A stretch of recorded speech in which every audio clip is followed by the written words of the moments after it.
믹스커피 지금부터 꼭 이렇게 드셔야 돼요. 의사들이 적극 추천하는 방법입니다. 믹스커피는 당뇨에 안 좋다는데 먹어도 되는 거야? 요즘 이렇게 질문하고 있지 않으신가요? 결론부터 말씀드리면 어떻게 먹는지에 따라 믹스커피는 건강에 도움이 될 수도 있고 안 될 수도 있습니다. 그래서 잘 알고 먹어야 하는 거죠. 지금부터 믹스커피에 대한 모든 것을 자세히 알아볼 텐데요. 영상 끝까지 보시면 믹스커피 성분, 효능, 부작용, 건강에 어떤 영향이 있는지와 사람에 따른 하루 권장량, 믹스커피와 같이 먹으면 정말 좋은 식품까지 그동안 몰랐던 믹스커피에 대한 모든 진실 아실 거예요. 제일 먼저 기억하실 게 믹스커피의 성분인데요. 믹스커피는 과연 어떤 성분으로 만들어졌을까요? 물론 믹스커피 제조사마다 성분이 조금씩 다르지만 가장 많이 드시는 믹스커피를 기준으로 말씀을 드릴게요.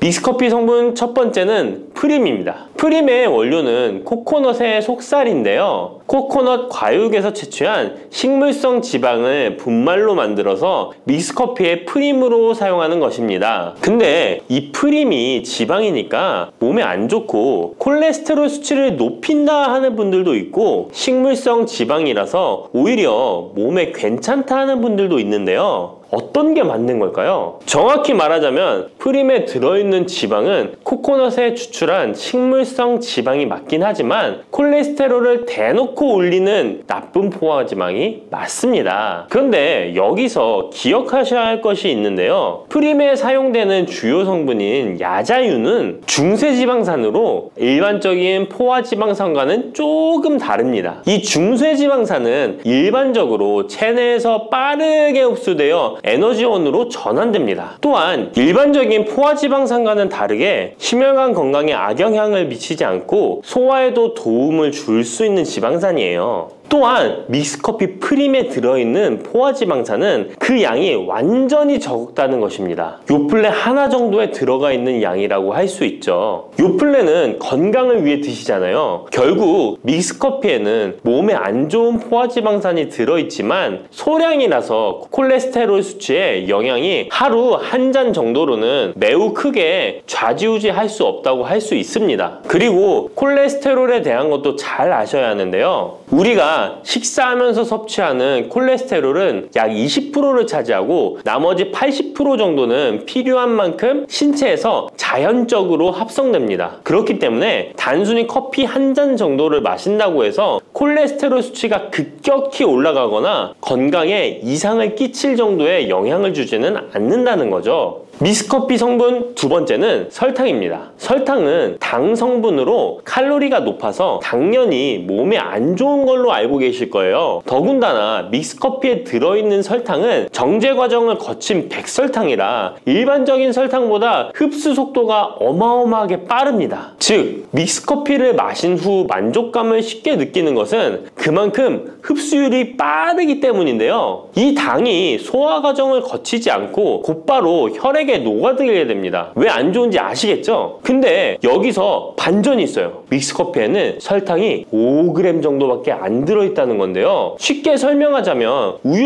200ml 한 잔이 칼로리가 135칼로리 정도 되고요. 단순당 함량은 10g 정도 됩니다. 그리고 콜라 한 캔의 칼로리는 100칼로리 정도 되고 단순당 함량이 27g 정도 됩니다. 그리고 요구르트는 큰 거 말고 작은 요구르트도 칼로리가 45칼로리에 단순당 함량도 9g 정도 되는데요. 그렇다면 믹스커피 한 잔에 들어있는 칼로리는 얼마나 될까요? 믹스커피 한 잔에는 칼로리가 50칼로리 정도 들어있고요. 단순당은 6g 정도 들어있어요. 칼로리를 먼저 보자면 작은 요구르트 한 병 정도 수준인 거예요. 콜라랑 비교해봐도 콜라 절반 정도 수준이고 우유 200ml 한 잔하고 비교하면 3분의 1 정도 되는 거예요. 우유는 건강에 좋다고 드시는 경우가 많은데 칼로리로만 보면 믹스커피가 더 좋아 보이죠? 물론 칼로리만 비교할 수는 없겠죠. 그 다음에 단순당을 한번 비교해 볼게요. 단순당이 믹스커피 한 잔이 5g인데 작은 요구르트랑 비교해도 절반 정도 수준이고 콜라 한 캔이랑 비교하면 6분의 1 정도 수준이에요. 그리고 우유 200ml랑 비교해도 절반 수준인 거죠. 이렇게 비교하면 요구르트나 우유 콜라 절대 먹지 말아야 하는 거 아니야? 이렇게 생각하실 수 있는데 그게 아니고요. 믹스커피가 그만큼 칼로리와 단순당이 생각하시는 것보다는 적다는 거예요. 칼로리와 단순당이 높으면 당연히 몸에 안 좋을 수 있는데 생각하시는 것처럼 믹스커피에 많지 않고 적응량이니 하루에 5잔, 6잔씩 매일 꾸준히 드시는 거 아니면 심각한 질환을 초래할 만큼 영향을 끼치지는 않습니다. 그러면 하루에 몇 잔까지 먹는 게 괜찮을까요? 일단 당뇨가 있거나 당이 높으신 분들은 하루 1잔 정도가 적당한데요. 식후 3시간 정도 후에 드시는 걸 추천드립니다. 그리고 당 체크를 계속 하시니 당 수치가 높지 않으시면 2잔 정도까지 드셔도 괜찮으실 거예요. 당뇨가 없으신 일반인 분들은 하루에 2잔에서 3잔까지도 상관이 없으시고요. 그렇다고 이를 매일매일 드시는 것은 적은 양이라도 몸속에 쌓이기 때문에 그리 좋지는 않다는 거 다들 알고 계시죠? 그래도 건강을 위해 미리 예방하는 차원에서 식후 바로 드시지 마시고 2시간 정도 후에 드시면 좋습니다.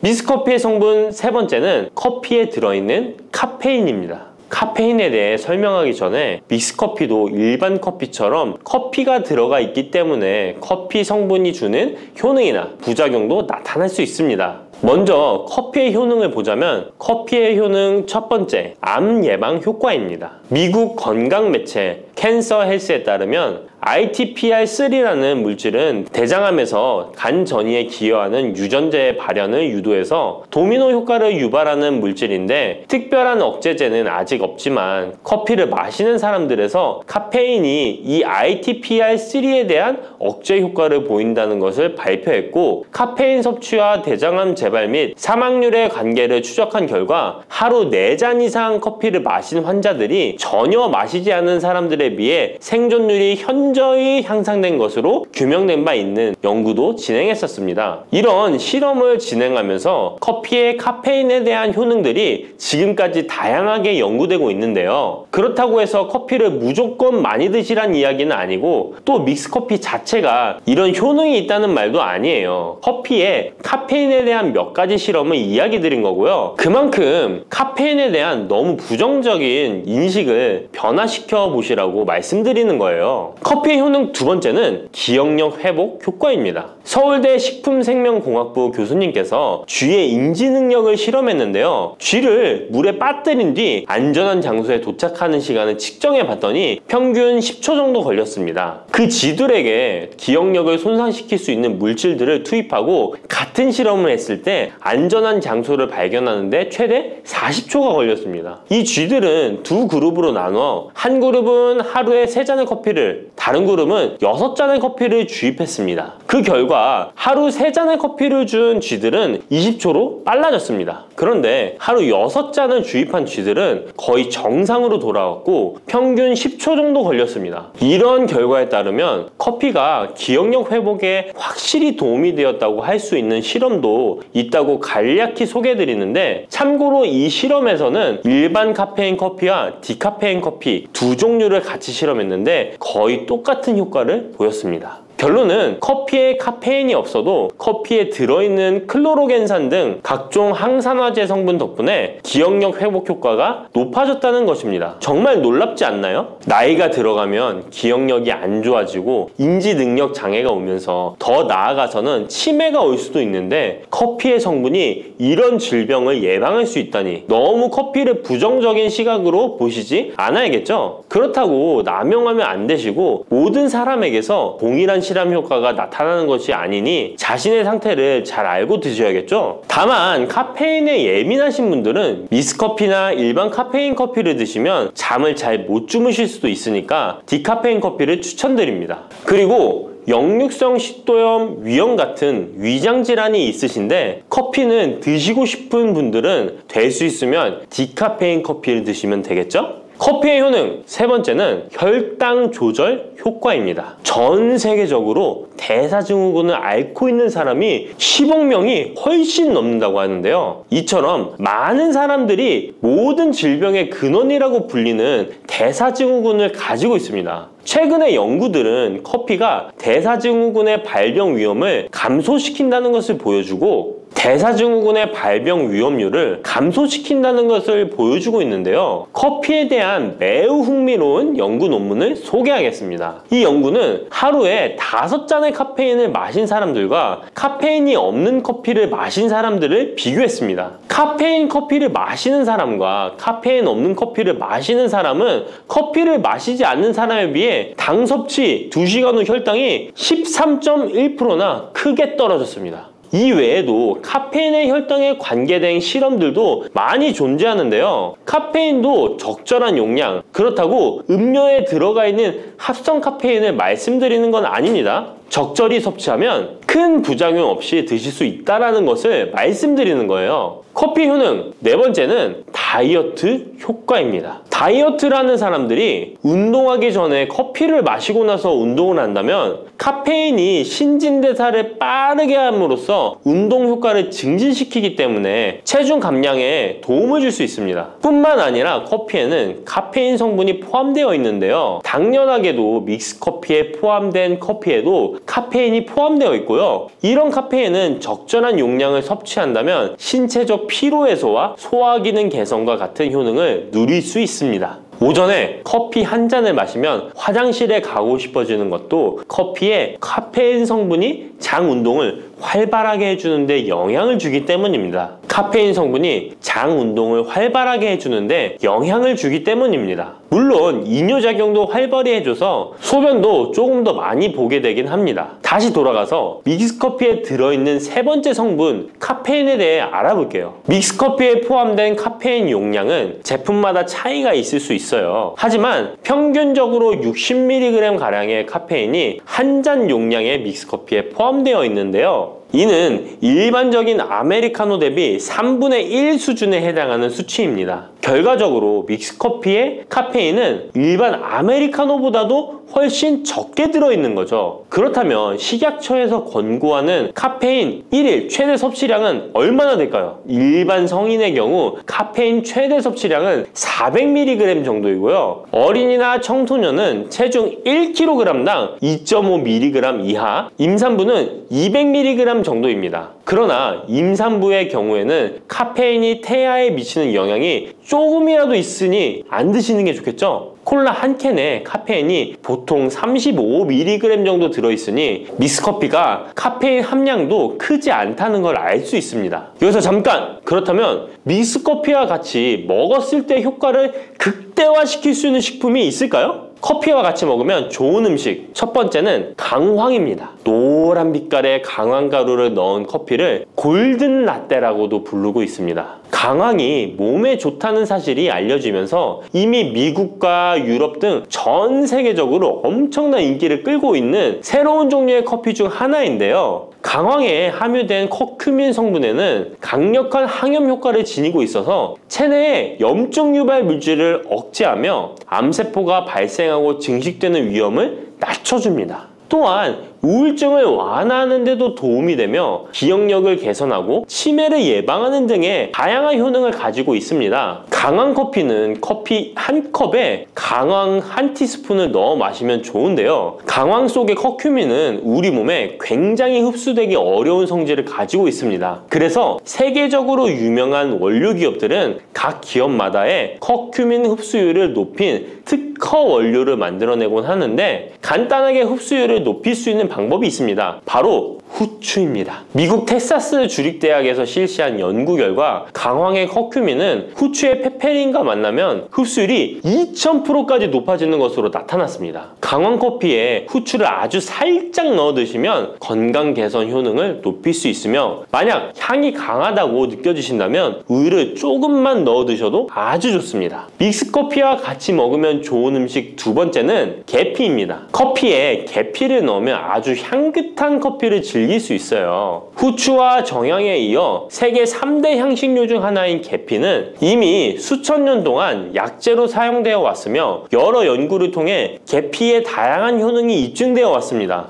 커피의 원료 생산지인 멕시코에서도 커피에 시나몬 스틱을 넣은 커피를 즐겨 마신다고 합니다. 미국 당뇨협회가 발표한 연구에 따르면 제2형 당뇨병 환자에게 계피를 투여하자 혈당 중성지방 수치는 낮아지고 좋은 콜레스테롤 수치는 높아졌다고 해서 블랙커피에 계피 2분의 1 티스푼을 넣은 후에 섞어 마시는 것이 황금 비율이라고 하니 한번 참고해서 드셔보시면 좋을 것 같네요. 특히 혈액순환에도 아주 좋습니다. 믹스커피와 같이 먹으면 좋은 음식 세 번째는 생강입니다. 강력한 항산화 성분을 가진 생강은 커피에 넣어 함께 곁들여 마시면 생강의 알싸한 맛이 부드러워지면서 향긋한 생강커피를 즐길 수 있습니다. 생강의 매운맛을 내는 쇼가올과 진저롤 성분이 혈중 콜레스테롤을 낮춰서 동맥경화나 뇌경색 등을 예방하며 항염, 항암 효과가 뛰어나서 암을 유발하는 종양세포의 성장을 억제하는 등의 다양한 효능을 지니고 있습니다. 특히 기관지를 확장시키는 효과가 있어서 기관지염이나 천식, 비염을 달고 사시는 분들은 자주 섭취하시면 아주 좋습니다. 추가로 생강에는 디아스타제라는 단백질 분해 요소가 있어서 식후 커피에 생강가루를 넣어 마시면 장 운동을 촉진해 더부룩한 속을 해소하는 데에도 도움을 얻을 수 있습니다. 드시는 방법은 커피 한 컵에 생강가루 한 티스푼을 넣어 드시면 되고, 생강의 맛이 걱정되신다면 처음에는 조금씩 넣어서 서서히 맛을 익혀가는 것도 좋은 방법이라고 할 수 있습니다. 제가 말씀드린 방법이 무조건 믹스커피를 먹어라 먹지 말아라 하는 말은 아니고, 믹스커피에 대한 오해와 건강을 걱정하시는 분들께 어떤 식으로 먹으면 조금이나마 건강에 대한 걱정을 덜게 만들어 줄까 하는 의문에서 시작한 것이기 때문에 오해 말고 편안하게 들어주시면 좋겠습니다. 달콤하면서도 신맛이 나고 약간은 쓴맛과 짠맛까지 느껴지는 아주 신비로운 열매, 무엇인지 아시나요? 아시는 분들은 많으시죠? 바로 오미자입니다. 오미자는 5가지 맛이 난다고 해서 붙여진 이름이죠. 이 오미자가 우리 건강에 얼마나 큰 도움을 주는지 아시는 분 있으신가요? 여름에 오미자차를 많이 즐기지만 사실 그 효능은 생소한데요. 이 오미자가 우리 몸에 큰 도움을 준다는데, 이 열매가 어떤 효능이 있고 또 어떤 음식과 잘 어울리는지 하나하나 알아보도록 할게요. 오미자는 우리나라뿐만 아니라 중국과 일본에서도 오랫동안 약재로 사용되어 온 열매인데요. 이름에서 알 수 있듯이 신맛, 단맛, 쓴맛, 짠맛, 매운맛, 이렇게 5가지 맛이 난다고 해서 오미자라고 불린답니다. 주로 산속 깊은 곳에서 자라는 동굴식물의 열매로 늦여름에서 초가을 사이에 수확을 하죠. 오미자의 많은 효능 중에 가장 유명한 건 기관지에 좋다는 건데요. 오미자가 어떻게 우리의 기관지를 보호하는지 바로 알려드릴게요. 요즘 미세먼지나 환절기, 건조한 날씨 때문에 기관지가 불편한 분들 많으시죠? 기침이 자주 나고 목이 따갑거나 가래가 끓는 느낌이 드신다면 기관지가 약해져 있을 가능성이 큰데요. 이럴 때 오미자가 효과가 좋다는 거 알고 있으신가요? 오미자에는 휘잔드린과 고미신이라는 성분이 풍부하게 들어있는데요. 휘잔드린은 주로 기침 억제와 거담 작용을 통해 기관지 건강에 도움을 줄 수 있는 성분입니다. 거담 작용이란 기관지 내의 가래를 제거하는 것을 말하는 것이고, 또한 기침 반사를 억제하여 과도한 기침을 완화시키는 데 도움을 주는데요. 특히 만성 기침이나 기관지염과 관련된 기침 증상을 완화시키는데 탁월한 효과를 보입니다. 또 이 성분들은 기관지 점막을 보호하고 염증을 줄여주는 역할도 해주는데요. 쉽게 말해서 기관지 점막을 튼튼하게 만들어서 외부 자극으로부터 보호해주는 것이죠. 오미자는 기관지 확장 효과도 가지고 있는데요. 기관지가 좁아지면 숨쉬기가 답답하고 가래가 쉽게 끼게 되는데, 오미자가 기관지를 확장해주면서 원활한 호흡을 도와주는 것입니다. 그래서 천식이나 만성 기관지염이 있는 분들에게는 최고의 식품인 것이죠. 특히 가래가 끈적하고 잘 나오지 않을 때 오미자차를 따뜻하게 마셔주면 한결 편해지는 것을 느낄 수 있습니다. 이렇게 기관지 건강을 지켜주는 오미자, 정말 대단하죠? 오미자의 놀라운 효능 두 번째는 당뇨 예방입니다. 현대인들에게 점점 더 흔해지고 있는 질환 중 하나가 바로 당뇨인데요. 당뇨병은 한 번 걸리면 평생 관리해야 하는 질환이기 때문에 예방이 무엇보다 중요한 거 다 아시죠? 그런데 오미자가 당뇨 예방에 아주 좋은 역할을 한다는 사실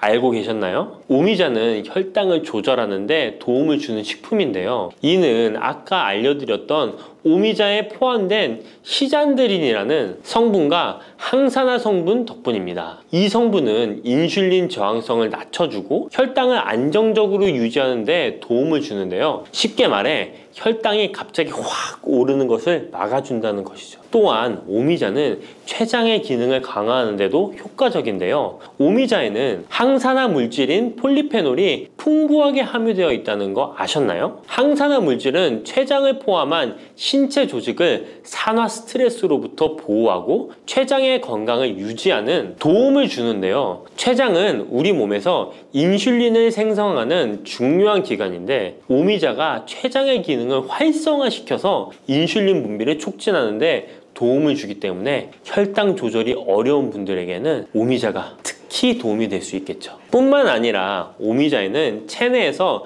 혈당이 과도하게 상승하는 것을 방지하는 역할도 하는데요. 식사 후 혈당이 급격하게 오르는 것을 막아주고 당이 천천히 흡수되도록 도와줍니다. 그래서 평소 혈당이 높거나 당뇨가 걱정되시는 분들은 오미자를 꾸준히 섭취해 보시면 많은 도움이 될 수 있습니다. 오미자의 놀라운 건강 효과 세 번째는 콩팥 건강에 도움을 주는 겁니다. 오미자가 신장 건강에 좋다니 참 놀랐죠? 콩팥, 즉 신장은 우리 몸에 노폐물을 걸러내고 체내 수분을 조절하는 중요한 역할을 하는데요. 그런데 나이가 들면서 신장 기능이 약해지는 경우가 많고 특히 당뇨나 고혈압을 앓고 계신 분들은 신장 건강을 더욱 신경 써야 하는 거 다 아시죠? 이때 도움을 줄 수 있는 것이 바로 오미자인데요. 오미자는 신장의 기능을 보호하고 강화하는데 도움을 주는 약재로 오래전부터 사용되어 왔습니다. 한방에서도 신장 기능이 약해져서 몸이 자주 붓거나 소변을 자주 보게 되는 증상에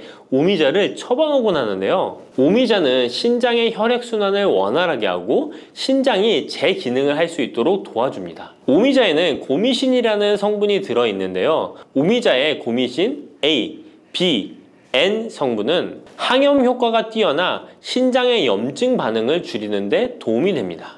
신장의 염증을 억제하면 단백뇨와 같은 증상이 완화될 수 있으며 또한 오미자는 이뇨작용을 촉진하여 신장이 원활하게 노폐물을 배출하도록 도와주니 신장 건강을 지키는 데 도움이 되는 것이죠. 오미자는 체내 수분 밸런스를 조절하는 데도 좋은데요. 몸이 자주 붓는다면 오미자를 꾸준히 섭취하는 것이 도움이 될 수 있습니다. 신장의 기능이 약해지면 몸속 노폐물이 원활하게 배출되지 못하고 수분이 정체되면서 부종이 생길 수 있는데요. 오미자는 이 같은 부종을 완화하는데 효과적이니 신장 건강을 위해 오미자 꼭 드셔야겠죠? 오미자의 효능 네 번째는 면역력 강화입니다. 면역력은 우리 몸을 각종 질병으로부터 보호하는 중요한 요소인데요. 나이가 들수록 면역력이 떨어지면서 감기나 기타 질병에 쉽게 걸릴 수 있기 때문에 면역력을 강화하는 것이 중요하다는 것 다들 알고 계시죠? 면역력 강화에 오미자가 좋은 작용을 해주는데요. 오미자에는 폴리페놀, 안토시아닌 등 강력한 항산화 성분을 함유하고 있습니다. 이런 항산화 성분들은 우리 몸의 면역력을 높이는 데 도움을 주는 것이죠. 특히 폴리페놀과 폴라보노이드 성분이 풍부해서 우리 몸의 세포를 손상으로부터 보호하고 염증 반응을 감소시키고 면역 체계를 강화할 수 있는데요. 오미자의 항염증 작용은 면역력을 유지하는 데 도움을 주고 활성산소를 제거하는 역할도 하기 때문에 면역력뿐만 아니라 노화 방지에도 효과적이죠. 또한 오미자는 우리 몸의 백혈구 수치를 증가시키는데 도움을 줄 수 있다는 것 아셨나요? 백혈구는 외부에서 침입하는 바이러스나 박테리아를 공격하는 역할을 하는 중요한 세포인데 오미자를 섭취하면 백혈구의 활동이 활발해지면서 감염 예방에 도움을 받을 수 있습니다. 오미자의 놀라운 건강 효과 다섯 번째는 피로 회복입니다. 우리 몸이 피곤할 때 단순히 잠을 많이 잔다고 해서 피로가 쉽게 풀리지 않을 때가 있지 않으신가요? 특히 중년과 노년층이 되면 피로가 쉽게 쌓이고 회복이 더뎌지는 경우가 많은데요. 자도 피로가 풀리지 않고 개운하지 않을 때가 있죠. 이럴 때 도움이 되는 것이 바로 오미자입니다. 오미자는 피로 회복에 도움을 주는데요. 오미자가 철분을 함유하고 있다는 것 아셨나요? 철분은 적혈구의 헤모글로빈 생성에 중요한 역할을 하는데요. 철분이 충분하면 혈액 내의 산소 운반 능력이 향상되어 혈액순환이 원활해질 수 있습니다. 혈액순환이 원활해지면 우리 몸 구석구석에 산소와 영양분이 잘 전달이 되기 때문에 피로가 덜 쌓이게 되고, 특히 오미자는 간 기능을 보호하는 효과도 있어 피로로 인해 몸이 무거운 분들에게 더욱 유익한 식품이죠. 또 오미자에는 고미신이라는 성분이 들어있는데요. 이 성분들은 아까 알려드렸던 콩팥 건강에 유익한 작용을 할 뿐만 아니라 간 기능 활성화를 시키고 피로 물질을 빠르게 분해하는 역할을 한다고 알려져 있습니다. 간은 우리 몸의 해독작용을 담당하는 중요한 기관인데, 오미자가 간의 기능을 도와주면서 피로 회복에도 큰 도움을 주는 것입니다. 또 오미자는 스트레스를 줄여주는 효과도 있는데요. 스트레스가 많으면 피로가 쉽게 쌓이게 되는데, 오미자가 신경을 안정시키는 작용을 해서 긴장을 풀어주고 피로를 완화하는 작용을 해주는 것이죠. 그러니 스트레스와 피로가 누적되어 힘든 날에는 오미자차 한 잔을 마시는 것도 좋은 방법이겠죠. 이렇게 여러 가지 건강에 이점이 있는 오미자를 드실 때 생으로 드시는 분들은 잘 없으실 텐데요. 어떤 방법으로 섭취해야 몸에 200% 이득이 되는지 오미자 섭취 방법 바로 알려드릴게요. 오미자를 가장 쉽게 섭취하는 방법은 찬물에 우려 마시는 건데요. 오미자를 뜨거운 물에 넣고 끓이면 끓일수록 꿀이나 스테비아를 넣어서 맛을 조절하면 됩니다. 따뜻한 오미자차도 좋지만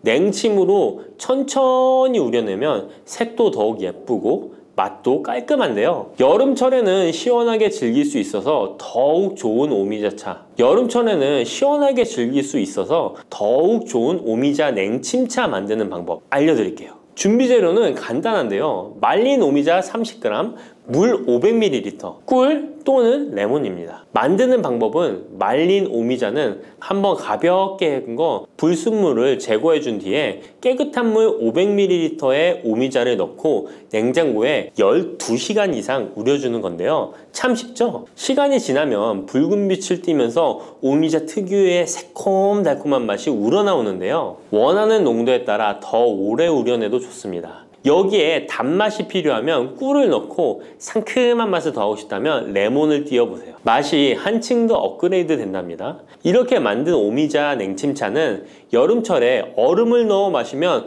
더운 날씨에 지친 몸을 개운하게 해주니까 여름철 한번 만들어 보세요. 오미자는 강한 신맛이 있어서 단맛이 나는 음식과 잘 어울리는데요. 요구르트와 함께 먹으면 더욱 맛있고 건강하게 즐길 수 있습니다. 상콤하고 달콤하면서도 건강에 좋은 오미자 요구르트 만드는 방법 알려드릴게요. 준비 재료는 간단한데요. 말린 오미자 10g, 물 150ml, 플레인 요구르트 1컵, 꿀 또는 올리고당 하나에서 2큰술입니다. 만드는 방법은 먼저 말린 오미자를 물 150ml에 넣고 냉장고에 12시간 이상 충분히 우려주세요. 이때 뜨거운 물이 아니라 찬물에 우려야 영양성분이 더 잘 추출됩니다. 이렇게 냉침으로 우려낸 오미자는 체에 걸러 즙만 따로 준비해주세요. 플레인 요구르트 1컵에 오미자 냉침 액기스를 넣고 잘 섞어줍니다. 신맛이 강하다면 꿀이나 올리고당을 하나에서 2큰술 넣어 맛을 조절해주세요. 이렇게 하면 새콤달콤한 오미자 요구르트가 완성됩니다. 아침에 가볍게 먹거나 간식으로 챙겨 드시면 장 건강에도 도움이 되고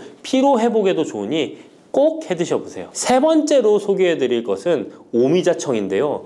오미자청은 오랫동안 보관할 수 있어서 언제든지 쉽게 차로 만들어 마실 수 있습니다. 또한 청을 이용해서 다양한 음식에도 활용이 가능한데요. 오미자청 만드는 방법도 알려드릴게요. 준비 재료는 말린 오미자차 400g 혹은 냉 오미자 500g, 설탕 또는 비정제 설탕 500g 또는 꿀 400g, 유리병입니다. 만드는 방법은 말린 오미자일 경우 오미자를 깨끗이 씻은 후에 물에 30분 정도 불려준 뒤 체에 받쳐 물기를 제거한 후에 유리병에 오미자를 담아주세요. 생 오미자는 잘 세척 후 바로 유리병에 담아주세요. 오미자와 설탕 또는 꿀을 넣어 충분히 잘 섞어줍니다. 그 다음 뚜껑을 닫고 상온에서 2에서 3일 정도 숙성시킨 후 냉장고에서 2주 이상 보관하면 오미자청이 완성됩니다. 오미자청은 물에 타서 차로 마셔도 좋고 탄산수에 넣어 에이드처럼 즐겨 마셔도 맛있는데요. 또한 오미자청과 레몬즙을 활용해서 샐러드 드레싱으로도 활용할 수 있습니다. 만드는 방법도 어렵지 않고 활용 방법도 많으니 한번 집에서 해보시는 것도 좋겠죠? 몸에 좋은 오미자차도 과하게 드시면 안 좋은데요. 오미자는 혈압을 상승시킬 수 있는 성분을 소량이지만 함유하고 있기 때문에 고혈압을 걱정하는 분들이라면 다량으로 섭취하는 것은 피하셔야 하는데요. 특히 혈압 약물이나 혈액 응고 약물을 복용 중인 분들은 오미자를 다량으로 드시게 되면 약효에 영향을 줄 수 있기 때문에 적당량 드시는 것이 좋겠습니다. 여름하면 생각나는 과일이 있죠. 바로 수박입니다. 더울 때 갈증과 더위를 씻어주는 수박도 함께 드시면 독이 되는 음식이 있다는 사실 알고 계셨나요? 당뇨 있는 분들은 특히 수박을 꺼려 하시는데요. 수박을 드실 때 올바로 알고 드시면 건강하신 분들 뿐만 아니라 당뇨가 있는 분들에게도 보약이 될 수 있답니다. 그리고 수박 껍질 버리기가 참 귀찮으시죠? 수박 껍질을 활용하는 방법도 있으니까 기대해 주세요. 지금부터 수박과 상극의 음식들과 주의할 점, 함께 먹으면 보약이 되는 음식, 그리고 수박의 효능까지 모든 것 알려드릴게요. 수박과 함께 먹으면 안 되는 음식은 도대체 어떤 것일까요? 먼저 수박을 드실 때 바나나는 절대 드시면 안 됩니다. 수분 보충에 최고인 수박과 에너지 충전과 다이어트에 좋은 바나나는 함께 드시면 좋지 않습니다. 그 이유는 칼륨 때문입니다. 칼륨은 우리 몸에 정말 중요한 무기질입니다. 칼륨이 부족하면 피로감이 올려들고 기운이 빠져 무기력해지는 상태가 될 수 있습니다. 그런데 칼륨이 보충이 되면 우리 몸에 에너지를 공급하여 활력을 주게 됩니다. 또한 칼륨은 우리 몸속에 나트륨을 몸 밖으로 배출시켜 혈압을 안정적으로 유지시켜 주기도 합니다. 따라서 고혈압과 고지혈증, 심장병, 동맥경화와 같은 심혈관 질환 예방을 위해서는 칼륨이 꼭 필요합니다. 하지만 이렇게 좋은 칼륨도 신장이 좋지 않은 분들에게는 크게 무리를 줄 수 있습니다. 신장에서 칼륨이 잘 배출되지 않으면 근육이 약해지고 심장에서는 부정맥도 일으킬 수 있습니다. 수박과 바나나 모두 칼륨이 풍부하다는 것입니다. 함께 드시면 지나친 칼륨 섭취로 인한 부작용이 발생할 수 있다는 것 기억해 주세요. 최근 수박과 함께 치즈, 요거트를 곁들인 샐러드가 인기를 끌고 있는데요. 수박과 치즈, 요거트는 함께 드시면 안 되는 음식입니다. 함께 드시면 달콤 짭짤해서 먹기에는 너무 좋지만 우리 몸 안에서는 문제가 발생하게 되는데요. 수박 속에는 이뇨작용과 혈액순환을 도와주는 수분과 비타민까지 가득합니다. 눈 건강에 좋기로 소문난 비타민 A와 우리 몸에 에너지 충전 역할을 하는 비타민 B, 그리고 피로 회복에 도움을 주는 비타민 C가 많이 들어있죠. 뜨거운 여름에 수박 한 입 먹으면 더위에 지친 몸에 필요한 비타민과 무기질이 바로 채워지게 되는 것이죠. 게다가 수박의 영양 성분은 우리 몸에 곧바로 흡수되어 기력이 금방 회복될 수 있는 것입니다. 그런데 이때 요거트, 치즈와 함께 드시면 수박과 정반대의 작용을 하게 됩니다. 수박에 가득한 수분은 혈관을 타고 우리 몸에 비타민을 채워주고 반대로 혈관 속 찌꺼기와 노폐물을 몸 밖으로 빠르게 배출시켜주는 역할을 하지만 치즈와 요거트의 단백질과 지방은 느리게 소화되기 때문에 소화의 속도가 크게 차이가 나게 되는 거죠. 치즈의 요거트는 느리게, 수박은 빠르게 반응하게 되어 복부 팽만감과 소화불량을 일으킬 수 있습니다. 그리고 튀김 같은 기름 범벅인 음식도 수박과 함께 드시면 안 됩니다. 수박은 자체가 매우 차가운 성질을 가지고 있습니다. 무더위에 지친 우리 몸속의 열을 뚝 떨어뜨려주는 역할을 할 수 있는 것이죠. 그런데 기름기 가득한 튀김과 함께 드시면 어떤 일이 일어날까요? 위장 속에서 기름이 딱딱하게 굳어 소화에 굉장히 오랜 시간이 걸리게 됩니다. 더 심각한 것은 수박의 대부분을 차지하는 수분이 위액을 묽게 희석하여 소화를 더 느리게 만들어 버리는 것입니다. 여름에 유독 소화가 잘 안 되는 분들이 식후에 수박처럼 수분이 많은 과일을 후식으로 드셨기 때문일 수 있으니까 앞으로는 소화를 위해 수박을 식후에 바로 디저트로 드시기보다는 공복에 따로 드시는 것이 훨씬 좋습니다. 그렇다면 수박은 무엇과 어떻게 드시는 것이 좋을까요? 깜짝 놀랄 만한 음식인데요. 바로 계피가루입니다. 수박에 계피가루를 살짝 뿌려 드시면 어떤 효과가 있을까요? 국민대학교 식품영양학 연구 결과에 따르면 계피에 들어있는 폴리페놀 성분이 우리 몸의 인슐린 저항성을 개선시켜준다고 합니다. 인슐린 저항성이 개선되면 혈당이 낮아지고 당뇨병 위험이 줄어드는 것이죠. 수박과 계피가루를 함께 드시면 이런 당뇨 관리 효과를 배로 누릴 수 있답니다. 수박의 당이 혈당을 높일까 걱정되시는 분들도 계피가루와 함께 드시면 안심하고 수박을 드실 수 있는 것이죠. 그럼 이 계피가루를 대체 수박과 어떻게 같이 먹냐고요? 그럴 줄 알고 함께 먹는 방법도 준비했습니다. 수박 토마토 샐러드인데요. 수박 한쪽과 토마토 한 개를 적당한 크기로 준비하고 올리브오일 한 스푼과 상추나 깻잎 같은 녹색잎 채소를 곁들이고 계피가루를 살짝 뿌려주면 완성입니다. 한 가지 더 알려드리자면 수박 레몬 주스입니다. 물 200ml에 수박 한쪽, 레몬 한 개를 믹서에 갈아주고 계피가루를 살짝 넣어 마시면 됩니다. 토마토도 수박과 함께 드시면 정말 좋은데요. 수박의 색이 빨간 이유는 라이코펜이라는 성분 때문입니다. 토마토가 기적의 항암식품으로 불리는 이유가 바로 빨간색 라이코펜 때문인데요. 놀랍게도 수박에는 토마토보다 라이코펜이 무려 30% 많이 들어있습니다. 수박의 라이코펜이 우리 몸속에서 각종 혈관 질환의 원인인 활성산소와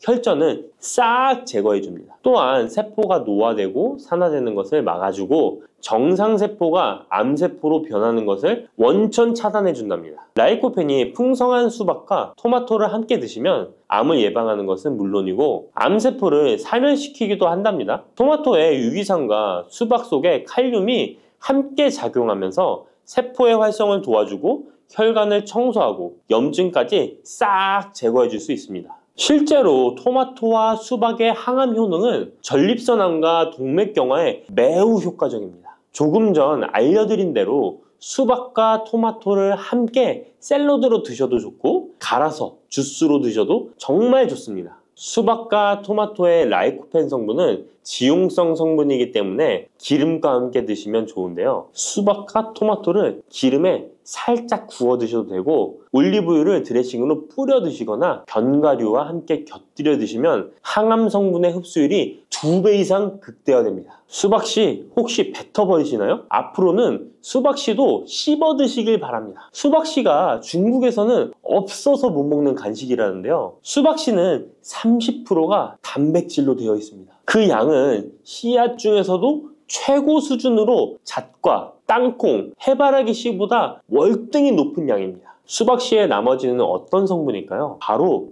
불포화 지방산인 리놀렌산입니다. 리놀렌산은 뇌 자체를 구성하는 아주 중요한 성분으로 뇌 기능을 올려주어 치매 예방에 탁월한 효능을 발휘합니다. 게다가 수박씨의 리놀렌산은 우리 몸속에 체지방이 쌓이는 것을 막아주고 내장지방이 생기는 것도 차단해줍니다. 혈액 속에 나쁜 콜레스테롤 수치를 낮춰주어 각종 성인병 예방에도 최고입니다. 또한 쿠크르비타신이라는 영양성분이 들어있는데요. 이 성분은 혈액 자체를 맑게 만들어주고 살균까지 시켜주어 암 발생을 막아주고 기생충을 제거하는 구충 효과까지 있습니다. 수박씨를 모아서 잘 씻어 말린 뒤 마른 팬에 살짝 볶아 드시면 고소한 견과류처럼 맛있게 드실 수 있습니다. 수박이 다 좋은데 수박 껍질이 부피가 커서 버리기 힘드시죠? 많은 분들이 수박의 빨간 부분만 드시고 흰색 부분은 그냥 버리는데요. 이 흰색 수박 껍질 부분이 우리 몸에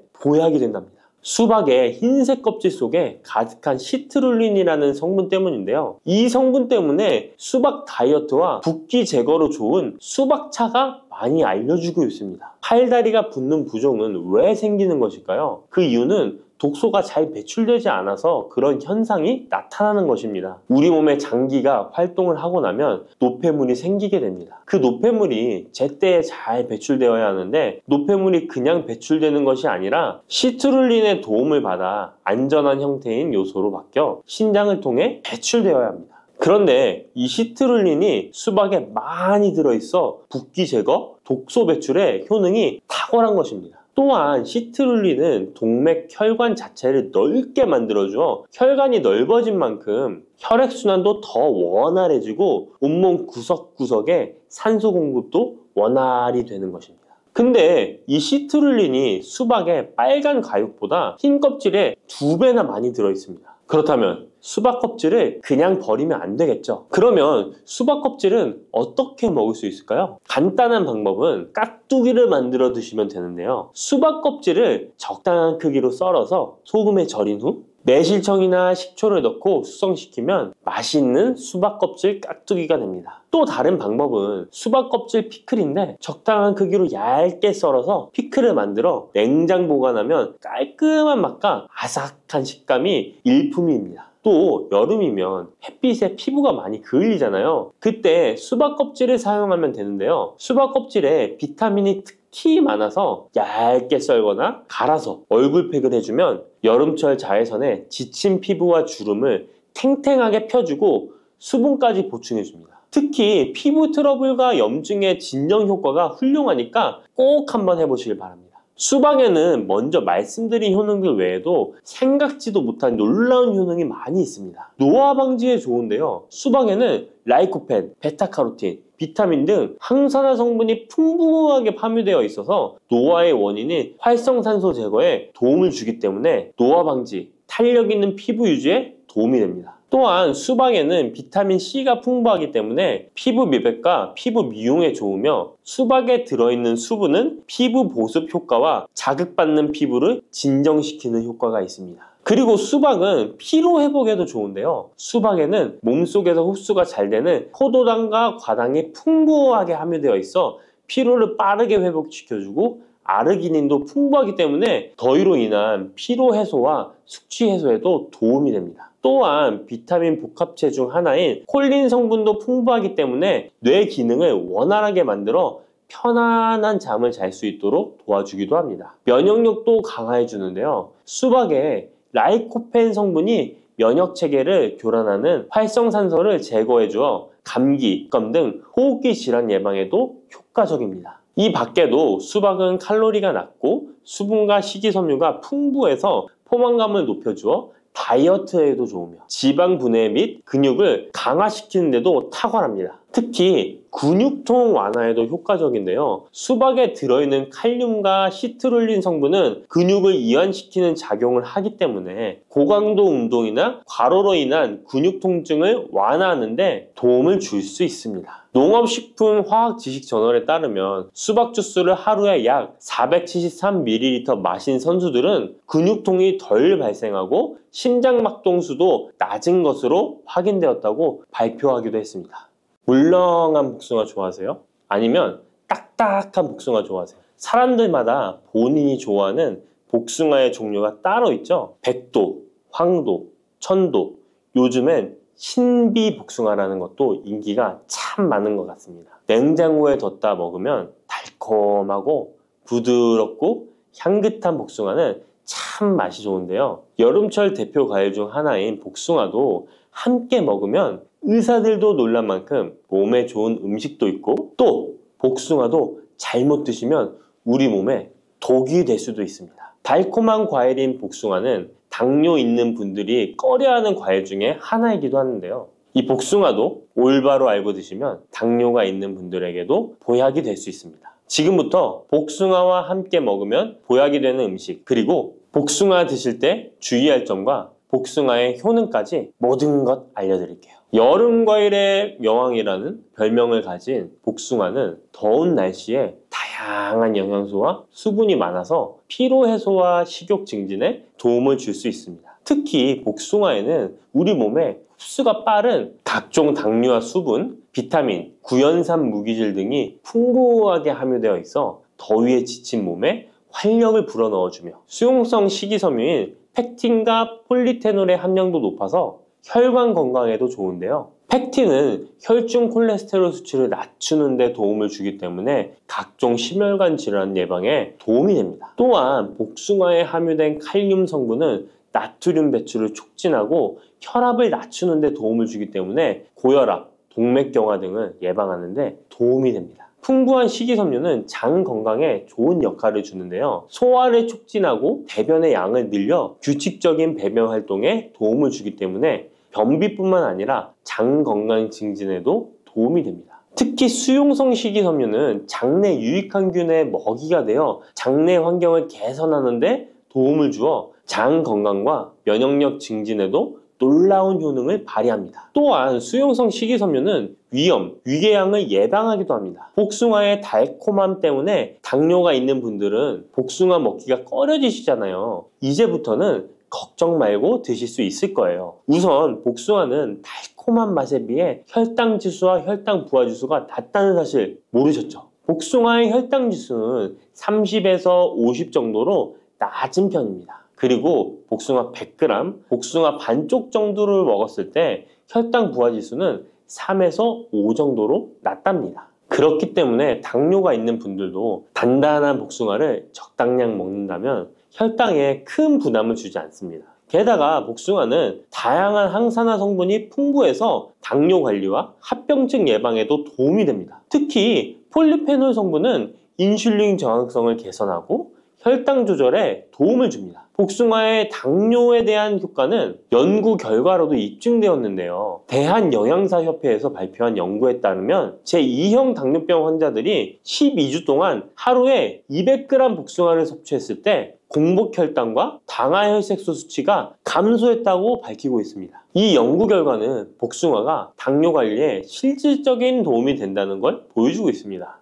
다만 모든 복숭아가 당뇨에 좋은 건 아닙니다. 물렁한 복숭아는 좋지 않습니다. 조직이 단단해요. 체내에 소화되고 흡수되는 속도가 느린 딱딱한 복숭아를 드시는 것이 좋습니다. 단단한 복숭아를 드실 때 혈당이 급격하게 오르는 것을 막아줄 수 있습니다. 반면에 너무 물렁하고 당도가 높아 보이는 복숭아는 위험할 수 있습니다. 이런 물렁한 복숭아는 부드럽고 금방 소화되기 때문에 혈당을 급격하게 치솟게 만들 수 있습니다. 당뇨 환자의 혈당 관리에는 정말 치명적일 수 있어요. 혹시 복숭아 껍질을 함께 드시나요? 아니면 껍질은 버리고 부드러운 과육만 드시나요? 사실 복숭아 껍질에는 과육보다 무려 5배나 많은 식이섬유가 들어있습니다. 이 식이섬유는 당뇨 관리에 정말 중요한 성분입니다. 식이섬유가 풍부한 식품은 혈당 상승을 억제하고 인슐린 감성을 높여준답니다.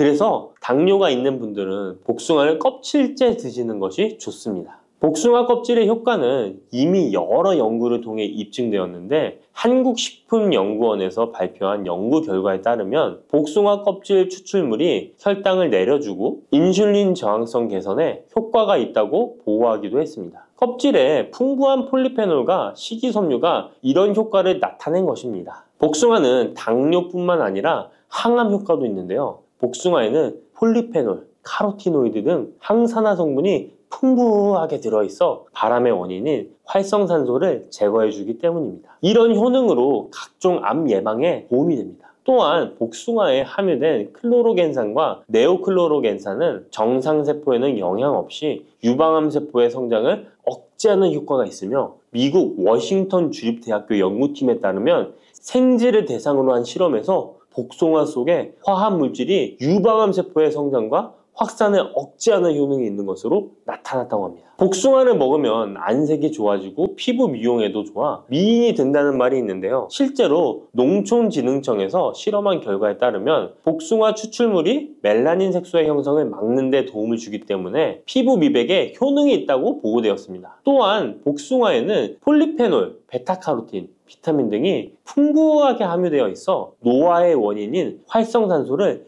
제거해주어 노화 방지에 도움이 된답니다. 복숭아는 수분의 함량이 높아 여름철 지친 피부에 수분 공급을 도와 피부의 활력을 높이는 데에도 탁월한 효능을 발휘합니다. 또한 복숭아는 신경을 안정시켜 주는데 도움이 됩니다. 성분이 들어있어 불면증, 불안감 등을 줄여주고 풍부한 마그네슘은 스트레스와 불안 해소를 돕고 과도한 흥분으로부터 신경계를 진정시켜주는 효과가 있습니다. 복숭아에 들어있는 구연산, 아스파라긴산, 글루타민 등은 스트레스를 줄이는 데 도움을 주기 때문에 잠자리에 들기 전 복숭아를 먹으면 여름철 불면증 해소에도 도움이 됩니다. 이렇게 좋은 복숭아도 함께 먹으면 시너지가 폭발해 보약이 되는 음식들이 있습니다. 아몬드, 호두와 같은 견과류에는 불포화 지방산이 매우 풍부합니다. 이 불포화 지방산이 인슐린 감수성을 높이고 혈당을 안정시켜 주는데, 여기에 복숭아에 폴리페놀이 더해지면 혈당 조절 효과는 높아지게 됩니다. 달콤한 복숭아와 고소한 견과류를 함께 드시면 당뇨 예방과 당뇨 관리에 최고인 것이죠. 그리고 많은 분들이 요거트에는 유산균이 풍부해 장 건강에 도움이 된다는 걸 알고 계실 거예요. 여기에도 복숭아를 함께 드시면 그 효과가 2배로 늘어나는데요. 복숭아에 들어있는 폴리페놀이 유산균의 활성을 높여주는데요. 이렇게 되면 장내 환경이 좋아져 인슐린 저항성도 개선되고 혈당 조절도 쉬워집니다. 계피는 인슐린 저항성을 개선하는 것으로 잘 알려져 있습니다.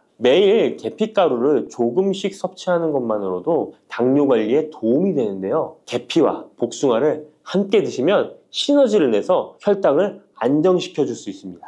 이렇게 몸에 좋을 것만 같은 복숭아도 드실 때 주의하셔야 할 것들이 있습니다. 언제, 어디서든 먹기 좋은 복숭아, 통조림 잘 알고 계시죠? 복숭아 통조림을 절대 드시면 안 됩니다. 통조림 복숭아에는 설탕의 함량이 매우 높기 때문입니다. 많은 설탕이 들어가 있을 뿐만 아니라 복숭아 자체도 물렁물렁하여 드시게 되면 혈당이 급격히 올라가게 됩니다. 당뇨 환자에겐 치명적일 수 있을 뿐만 아니라 건강한 사람도 자주 드시게 되면 췌장이 망가지고 각종 심혈관 질환의 위험이 높아질 수 있습니다. 게다가 통조림 가공 과정에서 영양소 손실도 많이 일어나게 되는데요. 비타민C와 폴리페놀 같은 중요한 영양소가 파괴될 수 있습니다. 이렇게 되면 당뇨 관리에 도움되는 성분뿐 아니라 건강에 좋은 여러 영양 성분이 사라져 그냥 단맛 나는 젤리? 비슷한 음식을 먹는 것과 마찬가지가 되는 것입니다. 그러니 통조림 말고 반드시 싱싱한 복숭아를 드시기 바랍니다.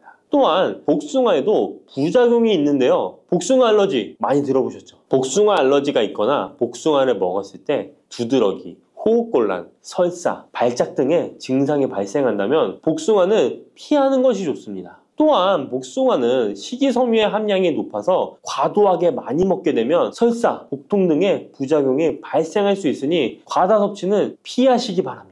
지방 함량이 높은 음식과 함께 섭취하면 복숭아의 유기산이 지방 분해를 막아 배탈을 유발할 수 있습니다. 복숭아 씨앗에는 아미그달린 성분이 많이 들어있기 때문에 과다 섭취 시 사이안 화물 중독에 의해 구토나 간 손상, 호흡곤란, 동공 확장, 현기증 등의 부작용이 발생할 수 있으니 복숭아 씨앗 섭취는 절대 하시면 안 됩니다. 복숭아 보관은 어디에, 어떻게 하시나요? 냉장고 아니면 상온에 보관하실 텐데요. 일단 복숭아는 구입한 당일이나 다음날 바로 드시는 것이 좋습니다. 상온에서 2에서 3일 정도 보관했다가 드시면 맛이 가장 좋습니다. 그런데 구매한 양이 많아 전부 못 드시게 되면 냉장 보관하시기 바랍니다. 냉장 온도는 5도 정도의 온도로 유지해 주는 것이 좋습니다. 너무 차갑게 하시면 단맛이 떨어질 수 있으니 추천드리지 않습니다. 그러면 냉장 보관한 복숭아는 바로 꺼내 먹어도 될까요? 시원해서 좋을 수 있지만 먹기 1시간 전에 꼭 상온에 꺼내 두었다가 드시는 것을 추천드립니다. 8도에서 13도 사이가 복숭아가 가장 맛있는 온도입니다. 상온에 잠시 두면 냉장고의 차가운 온도가 풀리면서 복숭아의 달콤함이 살아납니다.